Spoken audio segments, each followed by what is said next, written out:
오늘 또 주님의 사랑이 우리 성도님들 생각과 또 마음 가운데 굽이치듯 넘치기를 소망합니다.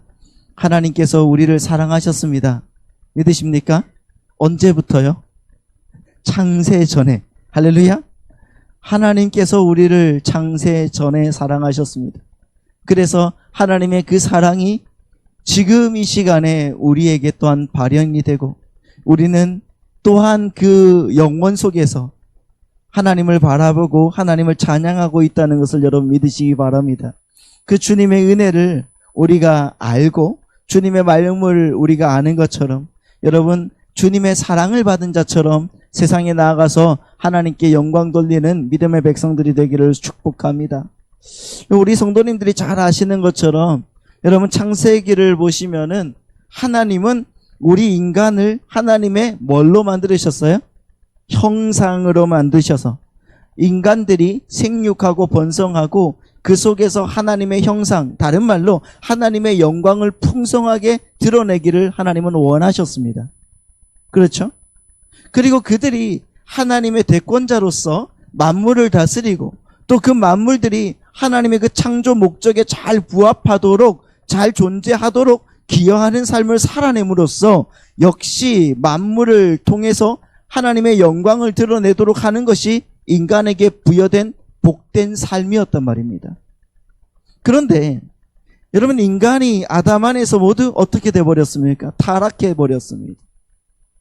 하지만 하나님께서는 창세전의 모든 것들을 계획하셨고, 그 계획 속에서 그 타락한 인간 중에 어떤 무리를 미리 택하셨으며, 그 택한 자들을 역사 속에서 하나하나 불러내시더라는 것입니다. 다시 말해서 하나님께서는 그렇게 타락을 하고 하나님의 형상을 잃어버린 자들의 그런 무리 속에서 어떤 무리를 택하시고 그들을 불러내셨다는 것입니다. 그리고 그들 속에 찢기고 훼손되어 버린 하나님의 형상을 회복시켜 가십니다. 그것이 바로 우리가 말하는 구원이라는 것입니다. 그래서 구원받은 성도들은 반드시 회복된 하나님의 형상이 그들의 삶 속에서 드러나야 된다는 것입니다. 여러분, 베드로전서 2장을 보십시오. 베드로전서 2장 9절로 10절 말씀을 보시면은 이렇게 나와 있어요.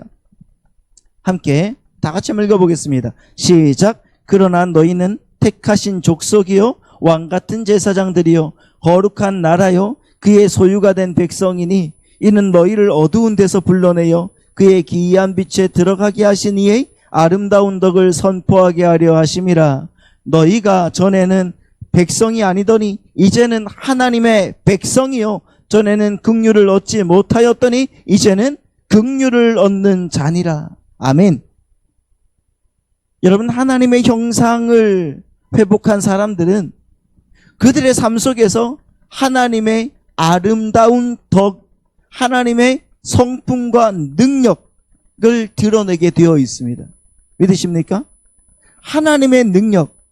그러니까 여러분, 이 능력이라는 것이 어떤 나의 힘으로 신비한 재주를 부르는 게 아니라, 여러분, 우리의 힘으로는 도저히 할 수 없는 거룩한 삶이 우리 안에서 나타나게 되는 것, 그게 능력인 거예요.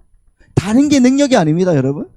자꾸 우리가 능력에 대해서 뭔가 내가 할 수 있는 어떠한 한계치의 뭔가를 얘기하는데 그런 것이 아니에요. 나의 힘으로는 도저히 할 수 없는 거룩한 삶이 우리 안에서 나타나게 되는 것이 바로 우리의 능력이라는 거예요. 그래서 하나님의 형상을 회복한 성도들은 그 성도의 삶 속에서 하나님의 성품과 하나님의 능력을 드러내면서 산다는 것입니다. 하나님의 성품과 하나님의 능력을 드러내며 사는 믿음의 백성들이 되시기를 바라고 축복합니다. 할렐루야. 아무튼 여러분, 성도는 타락한 죄인들과 뭔가 구별된 모습이 있어야 됩니다. 그렇죠? 오늘 또 여러분 그 구별된 모습으로 사셨습니까? 가는 길이 달라야 됩니다. 다른 길을 가셨습니까? 그러니까 여러분, 우리 성도들은 회복된 영과 그 회복된 이성과 회복된 자율성과 회복된 인격을 가지고 하나님과 진짜 긴밀하게 교제해서 그분의 형상을 드러내는 삶을 살도록 부름받았다는 것을 믿으시기 바랍니다. 결론부터 말씀드리면은 성경은 그러한 삶을 가리켜서 사랑이라고 말하는 거예요. 하나님의 형상을 드러내며 사는 삶을 뭐라? 사랑이다. 이렇게 말하는 거예요.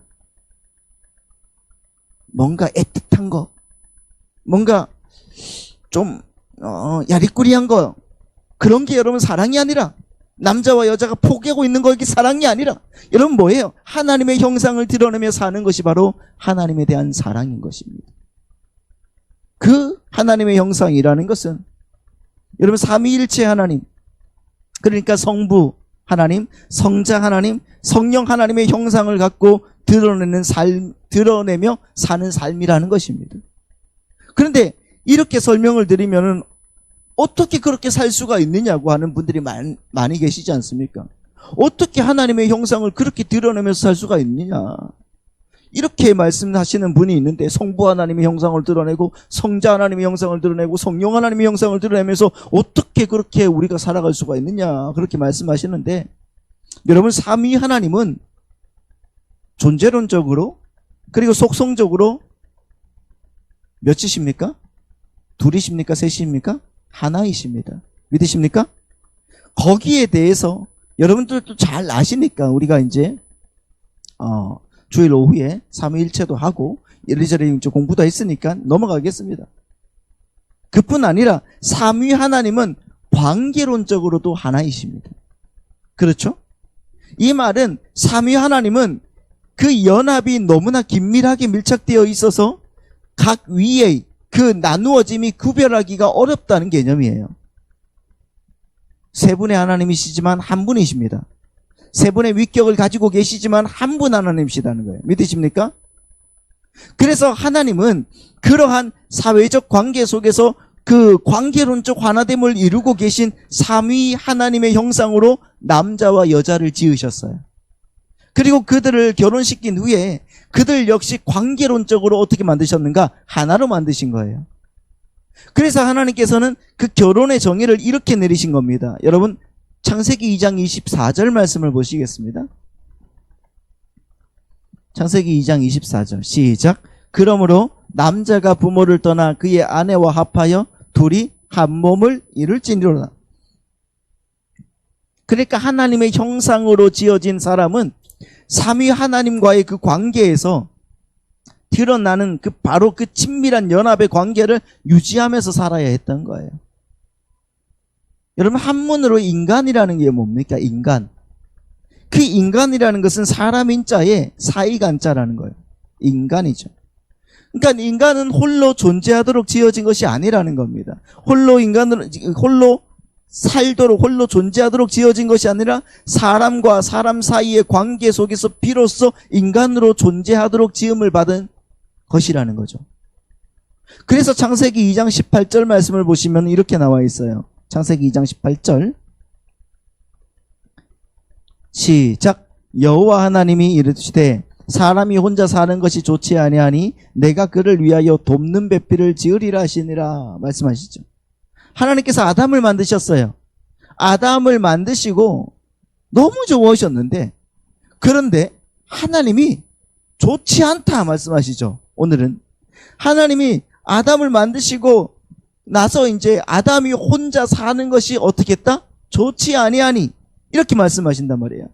여기서 여러분 좋지 아니하다, 좋지 못하다는 히브리어 말로 뭐라고요? 토브로라는 거예요. 토브로. 그러니까 토브라는 말이 뭐예요? 좋다, 로, 아니다. 이 로, 토브, 로 이렇게 말해요. 이 말이거든요. 근데 여기서 토브라는 말이 언제 쓰인 말이에요? 좋다라는 말이 하나님께서 창조하실 때, 천지 만물을 창조하시고 보시기에 좋았더라 말씀하실 때 쓰인 단어가 바로 토브예요. 그러니까 여러분 토브로라는 것은 사람이 혼자 존재한다는 것은 하나님의 창조의 불완전함이라고 바꾸어 말해도 과언이 아니라는 거예요. 창조하실 때 하나님께서 창조하고 나서 좋다고 했는데, 이제는 토브로 혼자서 사는 것이 좋지 못하다 이렇게 말해요. 좋지 못한 상태, 선하지 않은 상태, 이 상태가 창조의 그 불완전함과 마찬가지라는 뜻이죠. 근데 이 말을 많은 분들이 독신으로 사는 것이 나쁘다라는 말로 오해를 하시는 분이 계셔요. 이 말은 여러분 독신으로 사는 것이 나쁘다는 말이 아니에요. 사도 바울도 그러잖아요. 너희가 독신으로 사는 거 추천한다. 그러나 정욕을 이기지 못할 시는 결혼해라. 이렇게 말하잖아요. 그러니까 독신으로 사는 것이 나쁘다는 말이 아니에요. 그런 게 아니라 사람은 관계와 관계 속에서 비로소 하나님의 형상으로서의 사람으로 살 수 있도록 지어졌다는 말입니다. 그러니까 불교에서 말하는 천상천하 유아 독존으로는 여러분 하나님의 형상을 나타낼 수가 있다 없다? 없다는 거예요. 나 혼자 존재하고 나 혼자 사는데 이게 뭘 하나님의 형상을 이룰 수가 있겠습니까? 그래서 여러분 하나님은 천국에는 있지도 않은 그 결혼이라는 것을 우리에게 허락하신 거예요. 천국에 결혼 없습니다. 결혼은 하나됨을 이루어서 하나님의 형상을 드러내야 하는 인간에게 주어진 가장 기본적인 사회인 거예요. 여러분 인간들은 결혼 생활을 하면서 문득문득 나타나는 그런 하나됨을 통해서 어떻게 생각하겠습니까? 아, 사람이 타락하기 전에 이렇게 네가 나이고 내가 너인 그런 한 몸의 상태로 살게 되어 있었던 거구나 이렇게 느끼는 거고요. 그리고 때로는 피 터지게 막 싸우면서 생각하는 게 뭡니까? 아, 인간의 타락이 가져온 분열과 깨어짐과 그 파괴를 직접 경험하는 거예요. 따라서 여러분 하나님의 형상을 회복해 가고 있는 성도는 삼위일체 하나님 안에 들어있는 그 삼위의 하나님의 그 사회성을 배우고 익혀서 자신의 삶 속에 적용해 가야 되는 사람들이라는 거예요. 그게 바로 그리스도인의 삶이라는 것입니다. 우리 주님께서도 우리 성도들이 삼위 하나님의 연합처럼 연합하게 해달라고 기도하고 계시지 않습니까? 그것이 바로 사랑이거든요. 여러분 요한복음 17장 11절 말씀을 보시겠습니다. 시작. 나는 세상에 더 있지 아니하오나 그들은 세상에 있사옵고 나는 아버지께로 가옵나니 거룩하신 아버지여 내게 주신 아버지의 이름으로 그들을 보존하사 우리와 같이 그들도 하나가 되게 하옵소서. 구원받은 하나님의 성도들은 여러분 이렇게 죄로 인해서 분열되고 깨어진 세상 속에서 삼위일체 하나님의 관계적 연합의 모습인 연합, 즉 뭡니까? 하나됨을 나타내는 거예요. 하나됨으로. 왜냐하면 그러한 하나됨의 그 모습 속에서 하나님의 형상이 비로소 드러나게 되기 때문입니다. 여러분 우리의 하나됨을 통해서 하나님의 형상이 드러난다는 것을 믿으시기 바랍니다. 그래서 성도의 하나됨이 그렇게 중요하다는 거예요. 그러니까 여러분 하나님의 형상은 우리 혼자서 드러낼 수 있는 것이 아닙니다. 만일 그렇다면은 하나님의 형상으로 남자만 만드시거나 여자만 만드시면 됐었어요. 아담만 딱 만들어 놓으면 됐었지 않습니까? 그런데 하나님의 형상으로 남자와 여자를 만드셨다는 것은 남자와 여자의 관계뿐 아니라 남자와 여자로부터 출생하게 될 모든 인간의 관계 속에서 하나님의 형상이 드러나도록 지으셨다는 것입니다. 여러분 한번 생각을 해보십시오. 사랑, 용서, 자비, 긍휼 이런 거 있지 않습니까? 이런 것들은 이러한 하나님의 성품들이 혼자 사는 인간에게 나올 수 있는 것입니까? 사랑이 혼자 사는데 나올 수 있어요? 용서가 혼자 사는데 나올 수 있어요? 긍휼이라는 것이 혼자 사는데 나올 수 있습니까? 자비라는 것이 아니죠. 홀로 존재하는 사람에게 무슨 사랑과 자비와 용서와 그 긍휼이 나오겠습니까? 그것들은 모두 상대가 있어야지 그 상대와의 관계에서 나오는 거예요. 그러니까 하나님의 형상은 삼위일체 하나님의 그 관계처럼 인간들 서로의 그 관계 속에서 드러나게 되어 있는 거예요. 이게 삼위 하나님의 그 하나 되심처럼 우리도 그 하나가 되어서 하나님의 형상을 드러내도록 지어졌던 태초의 그 모습을 회복하는 거예요. 그래서 오늘 또 여러분 함께 하시는 그 주님의 은혜 가운데 우리도 정말 주님과 함께 했던, 주님과 함께 하는 믿음의 백성이 되고, 우리 또한 하나가 되어서 하나님의 그 사랑을 증거하고 드러낼 수 있는 믿음의 백성이 되어야 되는 것입니다. 그러면 여러분, 그 삼위 하나님의 하나됨은 무엇을 근거한 하나됨인가? 생각을 해보세요. 삼위 하나님의 하나됨은 무엇을 근거한 하나됨이겠습니까? 요한복음 15장 9절 말씀을 보시죠. 시작. 아버지께서 나를 사랑하신 것 같이 나도 너희를 사랑하였으니 나의 사랑 안에 거하라, 이렇게 말하고 있습니다. 이렇게 성부 하나님과 성자 하나님 그리고 성령 하나님을 하나로 묶었던 것은 뭐라고요? 사랑이라는 거예요. 사랑. 그래서 오늘 본문에서 하나님을 사랑이라고 부르는 거잖아요. 하나님은 뭐다? 사랑이시다. 8절입니다. 시작. 사랑하지 아니하는 자는 하나님을 알지 못하나니 이는 하나님은 사랑이시다. 믿으십니까? 하나님은 사랑이시다. 그러니까 우리 인간들은 원래 사랑으로 하나이셨던 삼위일체 하나님처럼 사랑으로 하나가 되어야 했던 것이죠. 그렇죠. 사랑으로 하나가 되어야 했던 거예요. 그리고 그 하나됨 속에서 드러나는 것이 바로 하나님의 형상인 거예요. 그런데 인간이 타락하자마자 바로 그 하나님으로부터 부여받은 하나됨이 어떻게 된 거예요? 깨져버린 것입니다. 그래서 하나님의 형상으로 지어졌을 때는 아담이 그 여자를 처음 보고 어떻게 했습니까? 야, 내 뼈 중에 뼈요, 내 살 중에 살이다. 그러니까 너는 나이고 나는 너이다.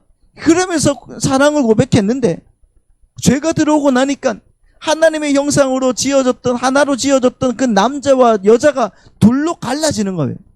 그래서 하나님께서 만들어주신 저 여자가 나한테 이런 짓을 했습니다. 고자질하지 않습니까? 아담이. 그러니까 이제 더 이상 내 뼈 중에 뼈요, 살 중에 살이 아니라 나를 지키고 보호하기 위한 적으로 갈라지게 된 거란 말이에요. 남자와 여자도. 이것은 비단 남자와 여자의 분열이 아니라 남자와 여자로 말미암게 되는 전 인류의 분열을 보여주는 거예요. 여러분, 세상에 나아가 보십시오. 다들 하나가 되어서 살고 있습니까? 아닙니다. 각자 다 분열되어 있어요. 왜요? 그것은 첫째 아담, 첫째 아담이 어떻게 합니까? 하나님의 말씀 안에서 살지 않고 선악과를 먹고 죄가 그 가운데 임했기 때문인 거예요. 여러분, 죄는 사람과의 사이만 분열시키는 것이 아니라 또한 어떻게 합니까? 자연과의 관계에서도 분열을 일으키는 거예요. 하나님과의 관계는 말할 것도 없고, 그게 다시 하나로 재통일되는 것이 바로 어디예요? 새 하늘과 새 땅인 것이에요. 그래서 하나님은 창세전에 어떤 무리를 택하신 거예요. 그렇게 분열과 찢어짐의 그 관계로 훼손되어 버린 그 사람들에게 하나님의 형상을 회복시켜서 다시 삼위 하나님의 그 하나 되심과 같은 하나됨을 이루시기로 작정하신 것이, 그게 바로 구원이고요. 그래서 에베소서 4장 3절 말씀을 보면 이렇게 나와요. 평안의 매는 줄로 성령이 하나 되게 하신 것을 힘써 어떻게 해라? 지키라. 성령이 어떻게 하게 만든다고요? 우리를 하나 되게 만든다는 거예요. 믿으십니까? 오늘 우리는 하나가 되어야 될 줄 믿습니다. 그것이 바로 하나님의 형상입니다. 나 혼자서 잘 믿는다고 하나님의 형상이 드러나는 게 아니에요. 오늘 우리 장로님들과 함께, 우리 집사님들과 함께, 우리 아이들과 함께, 우리 모든 믿음의 백성들과 함께 하나가 되어 주님의 은혜 안에서 찬양하고 기도하고 하나님께 나아가는 것이 바로 하나님을 형상을 이루는 것이다. 주님 말씀하시는 것 아니겠습니까? 이렇게 우리 성도들은 성령께서 하나 되게 하신 것을 힘써 지켜야 될 줄 믿습니다.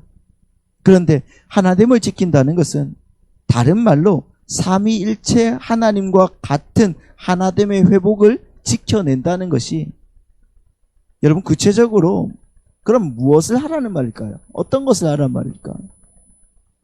여러분, 우리가 조금 전에 살펴본 것처럼 성부 하나님, 성자 하나님, 성령 하나님께서 사랑으로 하나가 되셨듯이 우리 보고 너희에게 주어진 관계 속에서 사랑하라고 명령하시는 거예요. 그러니까 그리스도인의 사랑은 해도 되고 안 해도 되는 그런 단순한 권고가 아니라 주님께서 사랑하라고 명령하고 동시에 그 사람을 책임지라고, 너희들이 사랑하는 것은 명령이고 책임이며 또한 의무이며 필연적인 열매라고 말씀하고 있는 거예요. 그래서 성경이 하나님의 계명을 한마디로 요약해서 뭐라고 말하는 거예요? 서로 사랑하라, 이 말하는 거예요. 요한복음 15장 12절 말씀을 보시면은 주님께서 이렇게 말씀하시죠. 내 계명은, 하나님의 계명은 뭐라고? 주님의 계명은, 예수님의 계명은 곧 내가 너희를 사랑한 것 같이 너희도 서로 사랑하라 하는 이것이다, 이렇게 말하고 있어요. 예수님의 계명이 바로 내가 너희를 사랑한 것 같이 너희도 서로 사랑하다, 이거란 말이에요. 요한복음 15장 17절 말씀 보시죠. 15장 17절 시작. 내가 이것을 너희에게 명함은 너희로 서로 사랑하게 하려. 그렇죠. 갈라디아서 5장 13절 말씀 보십시오. 형제들아, 너희가 자유를 위하여 부르심을 입었으나 그러나 그 자유로 육체의 기회를 삼지 말고 오직 사랑으로 종노릇하라. 14절 시작. 온 율법에 내 이웃 사랑하기를 내 자신같이 하라 하신 한 말씀에서 이루어졌다. 그러니까 성도에게 요구되는 성경의 모든 계명을 한마디로 요약하면 뭐다? 사랑이다. 그 말은 다른 말로 사랑을 근거로 연합해 계신 삼위 하나님의 형상을 회복하라는 말과 똑같은 말인 거죠. 그렇죠. 마태복음 22장 말씀 보십시오. 마태복음 22장 36절 말씀 보면, 자, 한 율법사가 이렇게 말하죠. 선생님, 율법 중에서 어느 계명이 크니까? 예수께서 이르시되 내 마음을 다하고 목숨을 다하고 뜻을 다하여 주 너희 하나님을 사랑하라 하셨으니 이것이 크고 첫째 되는 계명이요. 자, 둘째는 시작. 둘째도 그와 같으니 내 이웃을 내 자신같이 사랑하라 하셨으니 이 두 계명이 온 율법과 선지자의 강령이다, 이렇게 말하고 있습니다. 예수님께서 산상수훈에서 당신이 율법과 선지자를 완성하러 왔다고 이렇게 말씀하고 계시죠. 나는 율법과 선지자를 완성하러 왔어. 그런데 여기 보면은 율법과 선지자가 목숨을 다해 주 너희 하나님을 사랑하는 것이고, 그렇죠? 내 이웃을 내 몸과 같이 사랑하는 것이라고 말씀하고 있습니다. 율법과 선지자가. 그리고 40절을 정확하게 번역하면 이렇게 말하는 거예요. 40절 말씀을 정확하게 뭐냐면 그 두 계명 안에 모든 율법과 선지자들이 매달린다, 이렇게 말하는 거예요. 그러니까 이 강령이라는 말이 헬라어로 크레만타이라고 말하는데 이게 매달다, 매달리다라는 뜻입니다. 여러분, 이 말씀이 정말 중요한 것은 이 말씀은 율법과 선지자, 다시 말하면 구약이거든요. 율법과 선지자가 구약을 대표하는 말이거든요. 그러니까 구약에 대한 인간들의 무력함을 확증하는 말씀이거든요. 모든 율법과 선지자가 다 이 두 계명에 매달려 있다는 거예요. 그러니까 이 두 계명을 끌어올리면은 모든 구약이 다 따라 올라오게 되어 있다는 거예요. 왜? 율법과 선지자가 이 두 계명에 매달려 있으니까. 내가 이걸 끌어올리면은 모든 구약이 다 따라 올라오는 거예요. 그런데 이 계명이 주 너희 하나님을 목숨 걸고 사랑하라는 말이잖아요. 주 너희 하나님이 목숨 걸고 사랑하라. 그리고 둘째 계명도 똑같은 계명인데 내 이웃을 내 자신과 같이 뭐하라? 사랑하라, 이 말씀이에요. 자, 이 말씀을 한번 생각을 해보세요. 주 너희 하나님을 사랑하라, 목숨 걸고 사랑하라고 했잖아요. 자, 주 너희 하나님을 목숨 걸고 사랑하는 것이 둘째도 똑같다는 거잖아요. 똑같다?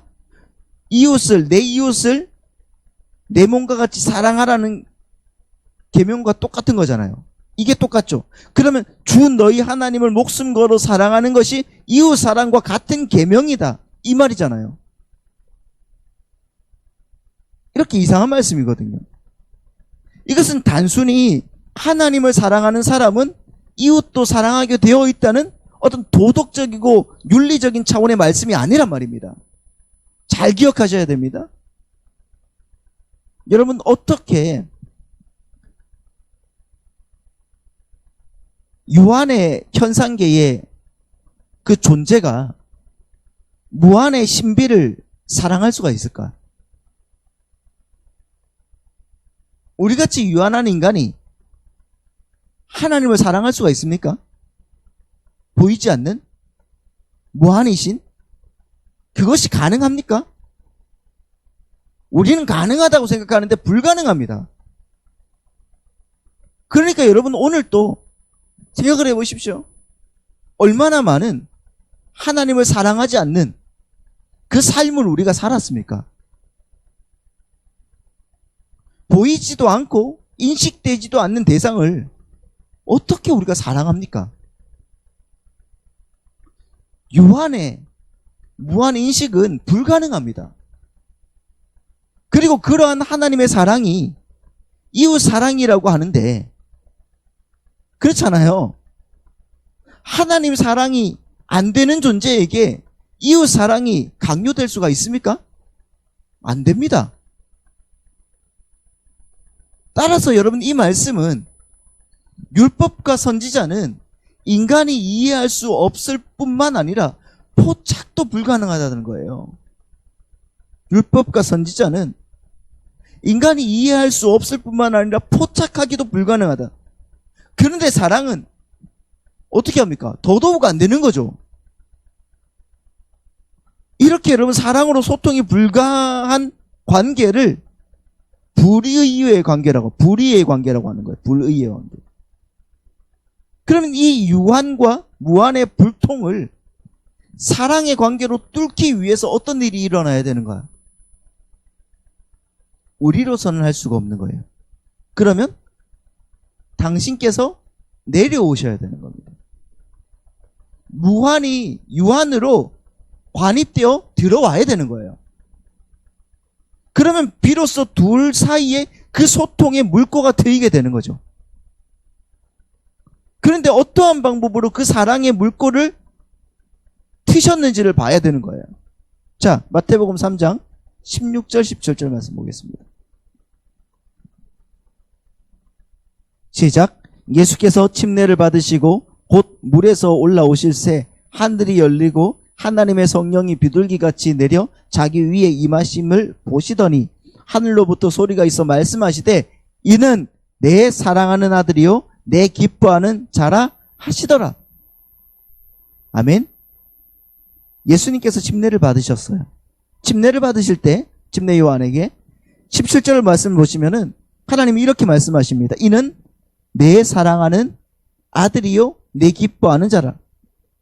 근데 이걸 여러분 헬라어로 직역하면은 이런 말씀이 돼요. 이는 내 기쁨 안에 있는 내 아들이다. 내 사랑이다. 이 말이에요. 이는 내 기쁨 안에 있는 내 아들이고 내 사랑이다. 이 말이라고요. 아가페토스, 아케페토스.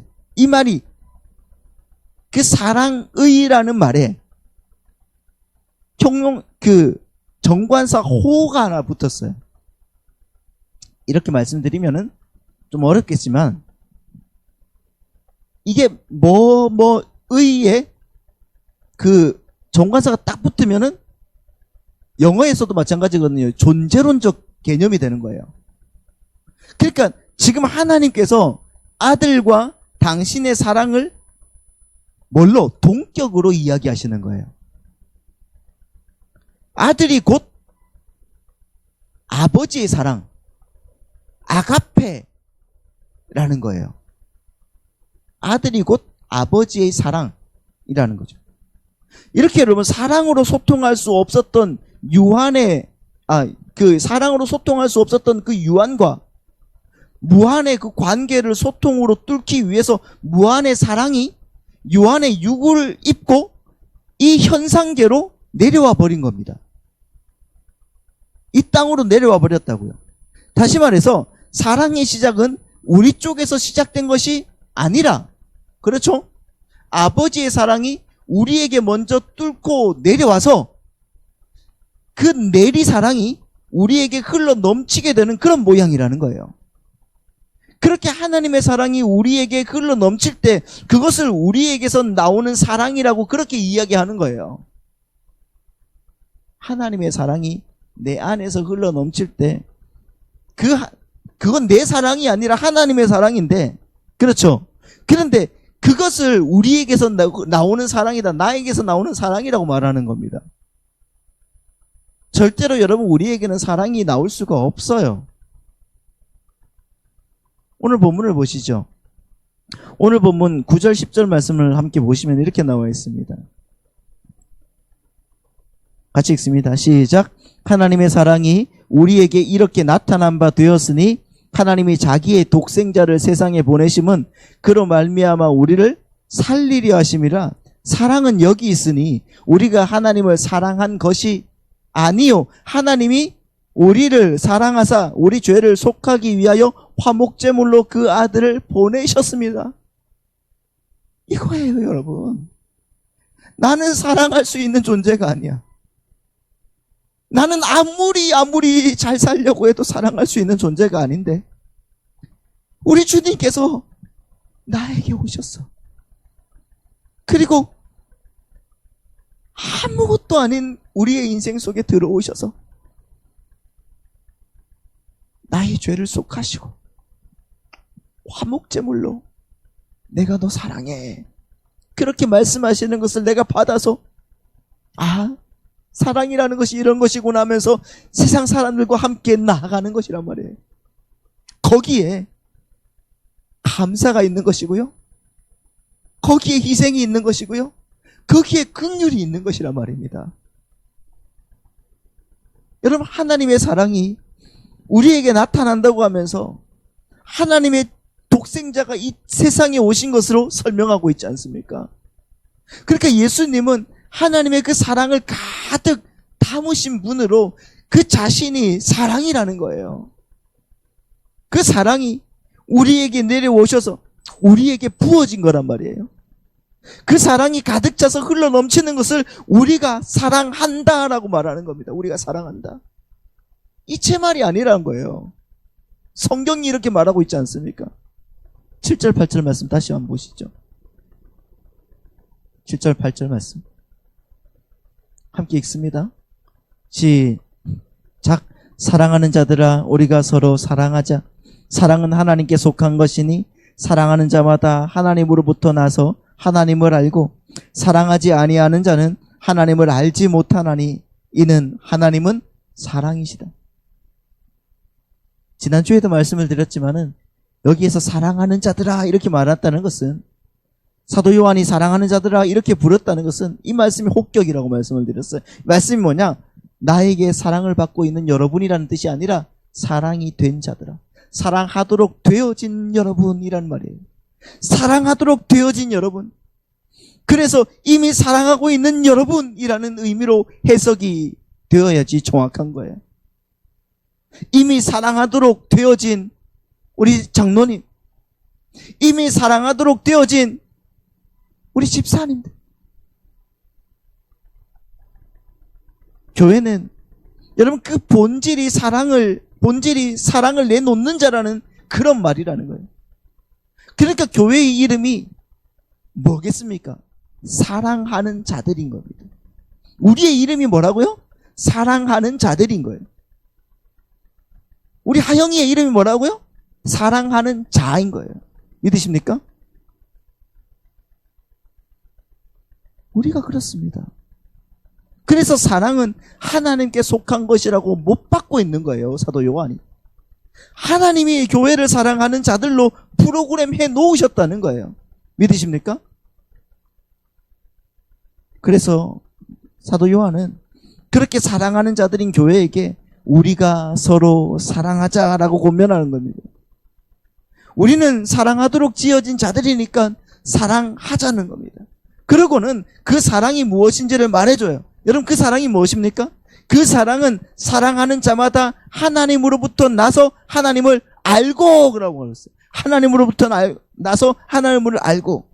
여러분, 사랑이라는 것은 하나님으로부터 나서 하나님이 누구인지, 하나님이 그 사랑이 무엇인지를 아는 것이 사랑이라는 거예요. 그렇죠? 생각을 해보십시오. 하나님의 사랑이 무엇인지 아는 것이 하나님의 사랑을 받는 겁니다.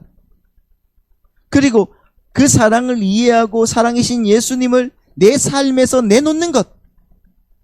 어떻게 내놓습니까? 네? 예수님을 어떻게 내놔요?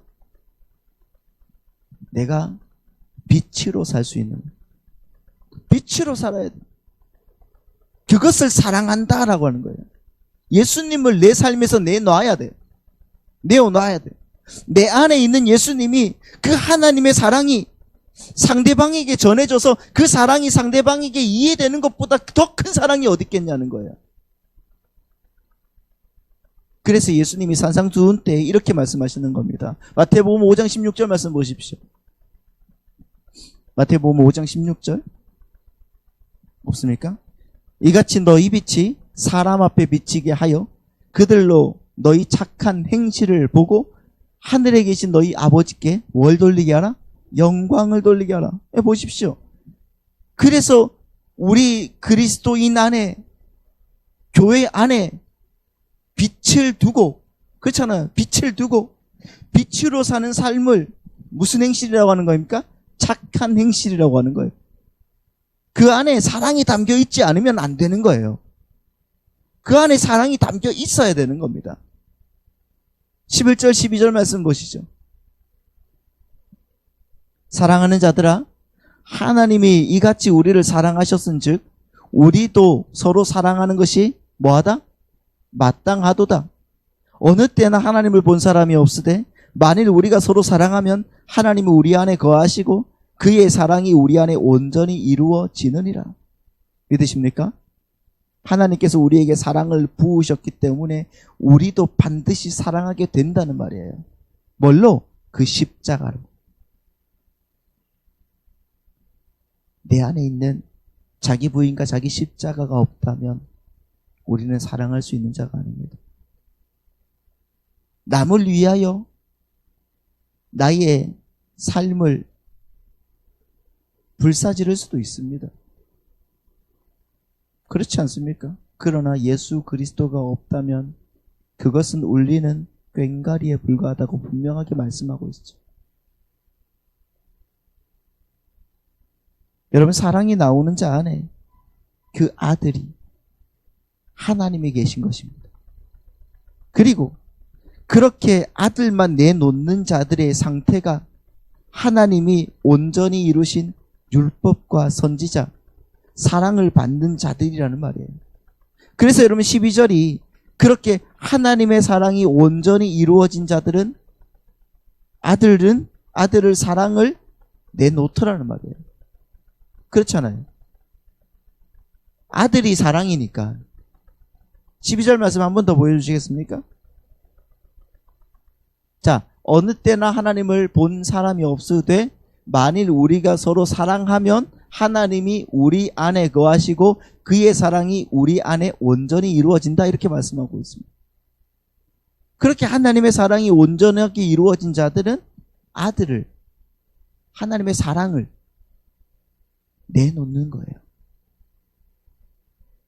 11절에서 여러분 마땅하다 이렇게 말하고 있잖아요. 맨 마지막에 보시면 이 마땅하다라고 번역된 헤일로는 빚을 지다라는 거예요. 빚을 지다.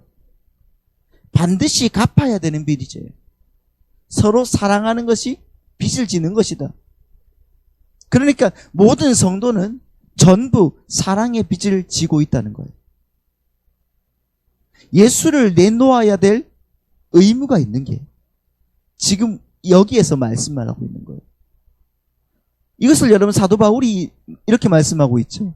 자, 로마서로 가보시죠. 로마서 13장 8절로 10절 같이 읽습니다. 시작. 피차 사랑의 빚 외에는 아무에게든지 아무 빚도 지지 말라. 남을 사랑하는 자는 율법을 다 이루었느니라. 간음하지 말라, 살인하지 말라, 도둑질하지 말라, 탐내지 말라 한 것과 그 외에 다른 계명이 있을지라도 내 이웃을 내 자신과 같이 사랑하라 하신 그 말씀 가운데 들었다. 10절 시작. 사랑은 이웃에게 악을 행하지 아니하나니 그러므로 사랑은 율법의 완성이다. 이렇게 되면 사도 요한과 사도 바울은 똑같은 말을 하고 있는 거죠. 모든 계명이 다 하나님의 사랑과 이웃 사랑에 매달려 있는 것인데, 하나님의 사랑은 우리에게서 나오는 이웃 사랑으로 증명이 된다는 거예요. 그렇죠. 그런데 그 이웃 사랑은 어떻게 행해야 되는 거예요? 나의 행위와 나의 의로 행하는 것이 아니라 아들을 내어 놓음으로 행하는 겁니다. 믿으십니까? 그래서 사랑을 율법의 완성이라고 하는 거예요. 그래서 그 아들, 그 사랑하는 자들은 율법으로부터 오는 그 참소의 두려움이 없는 거예요. 그것을 여러분 뭐라고 하는 겁니까? 천국이라고 하는 거예요. 세상 사람들이 우리를 아무리 참소한다고 할지라도, 세상이 우리를 아무리 힘들게 하고 아무리 마음을 쓰게 만든다고 할지라도, 여러분 우리 안에 예수 그리스도가 있는 한 우리에게는 두려움이 없어지는 겁니다. 그것이 천국인 거예요. 이렇게 여러분 우리 모두가 다 주님의 사랑 안에서, 하나님의 사랑 안에서 그 사랑을, 예수님을 드러내고 나누어 주는 삶, 내 안에 모시고 나누어 주는 삶, 그 천국의 삶을 날마다 살아가기를 축복합니다. 하나님이 그렇게 우리의 인생을 주관하시고 채우실 줄 믿습니다.